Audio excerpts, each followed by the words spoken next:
if we were to look at violence, right, gun violence as an institution or a trade,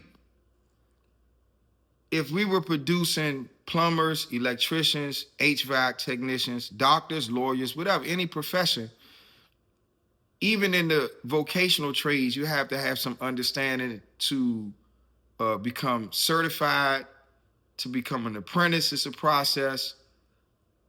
Other trades, you have to get a degree, a diploma, licensing, right? Training. This takes a significant amount of time to develop the skill and to become professional at it. If we look at violence as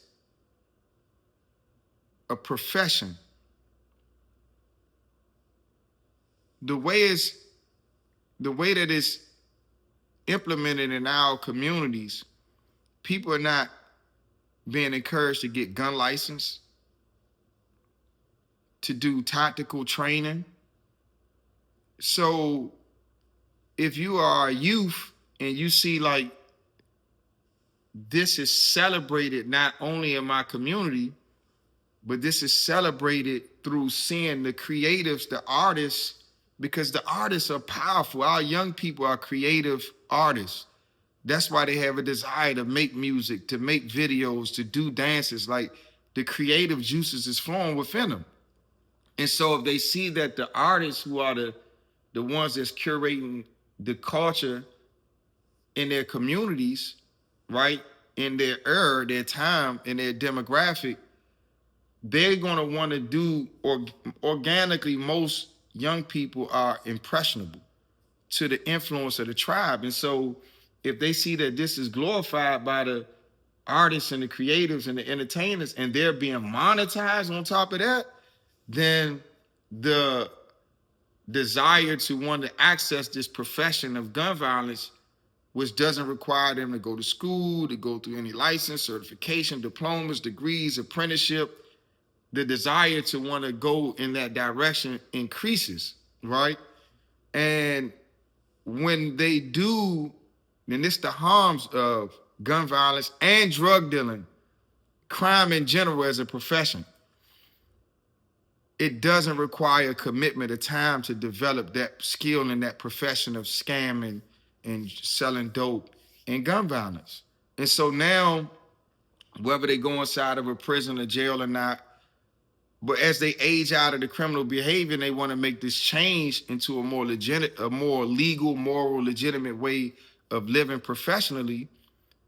It's like the Mount Rushmore is upon them to make that transition because they have never taken the time to commit to something over a long period of time in the way of education, because they've developed a profession out of drug dealing, scamming, gun violence, criminal activity that has an easy access point, right? And so I think that when we look to like reverse engineer the cultural elements within our communities, we have to look at these prisons and criminal behaviors as professions that people choose.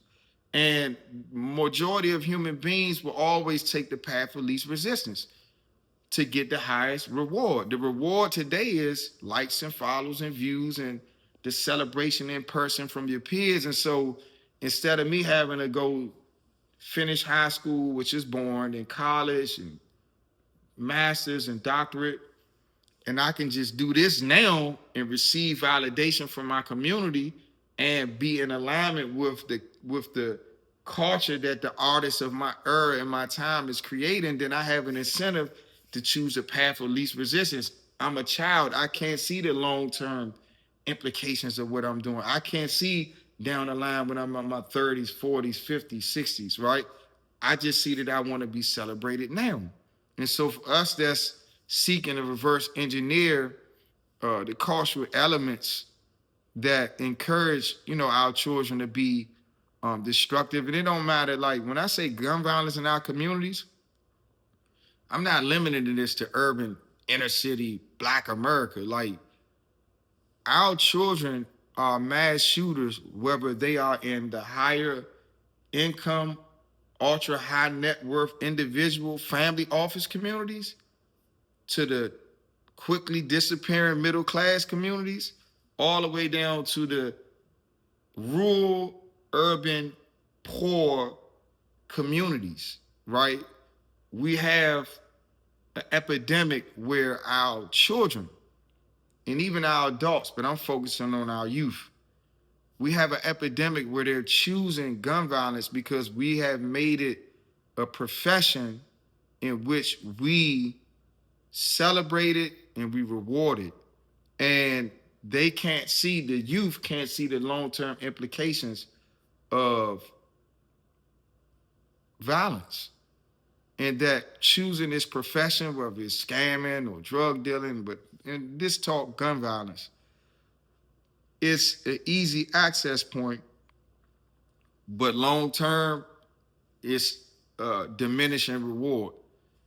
Because your generation now that's celebrating you for spinning the block, as they age out of it too, they no longer gonna celebrate you in your 30s and 40s. They're gonna start looking at you like you're abnormal, you're crazy, you're outdated. Right? They're gonna be riding past with their children and their grandchildren and be like, I grew up with him. He was crazy. He's still out there on the streets, you know? And so that's the thing, like what we're doing, we just reverse engineering the culture, and the reverse engineering is a coordinated, efficient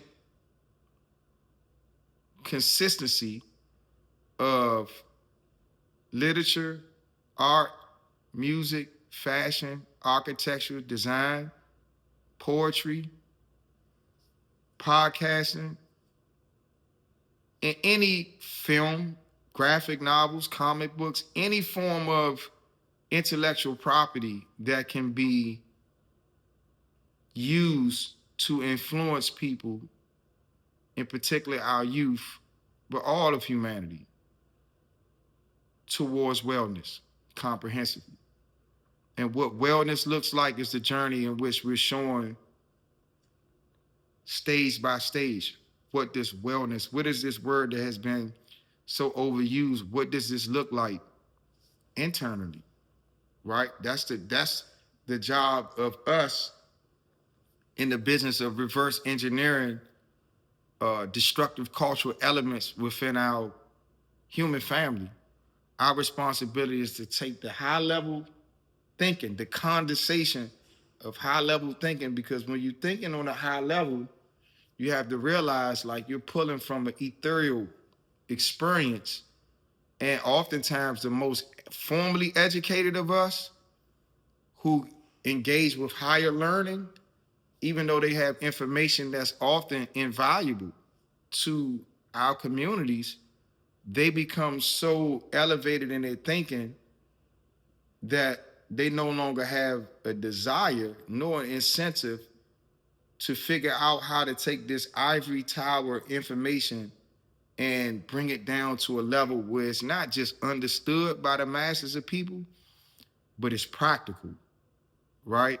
And so for us in the business of cultural engineering, we're engaging with the PhD level thinkers who don't have the ability to communicate to the masses of people any longer because they become so intellectual and academic that not only do they give up the ability they give up the desire to reach the masses of people at the level of the masses of people, but they start to despise those who don't aspire towards higher education. And they don't see, like, it's a famous example of those who know and those who don't know. This is an Islamic hadith. The people of knowledge are at the top of the boat. The people who don't know are at the bottom of the boat. The people at the bottom of the boat, they say, well, we're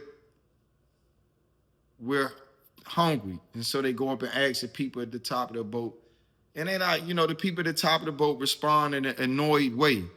Then they go tell them like, we're thirsty.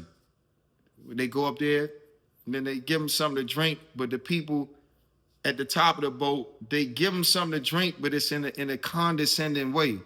And so the people at the bottom of the boat, they say, man, we're hungry and we're thirsty again, but we don't want to bother them. We don't want to annoy the people at the top of the boat. The knowledge, we want to leave them alone. Let's put a hole in the bottom of the boat and get some water from the ocean. And so in their ignorance, because they can't go to those who know, so they put a hole in the bottom of the boat, and the boat sinks. And the people at the top of the boat, they looking like, what the hell is going on? Why the boat is sinking? They looking at the top of the boat, they can't see anything. They go to the bottom of the boat, and the people at the bottom of the boat already drowned out. And then they all drown. And so what we are, the team and the coalition, the collective that we're building, we understand that as cultural engineers, we take all of these weapons of mass construction, the poetry, the spoken word, the rap, hip hop, the singles, the albums, the merch, the vinyls, the CDs, the cassettes, the podcasts, the paintings, the fashion, the graphic novels, the comic books, the children's stories, the toys, the architectural design of desolate spaces into beautiful spaces. We're creating a collective to reverse engineer cultural perspectives and tools that have been placed amongst humanity in the interest of humanity being inhumane. And so we understand that we have to take this high-level PhD thinking from these high-level PhD thinkers, grab that high-level thought from them who no longer have a desire to distill that, and we create all of these creative assets that I mentioned to distill high-level thinking down so that the masses of people can drink and eat and be well. And that's the infrastructure that we create through all of the poetry, the paintings, the hats, the caps, the hoodies, the sneakers, the music, the books, the short stories.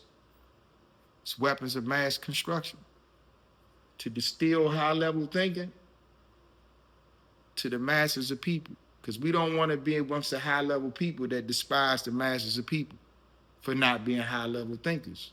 We want to be the conduit between the high-level thinkers, the PhD-level thinkers who don't have the desire to reach the masses of people, or have the desire, but they're so academic and so intellectual that they don't have the intelligence to reach the masses of people that they desire to help. And we're the conduits, we're the cultural engineers, weapons of mass construction. Play me a ballad of love.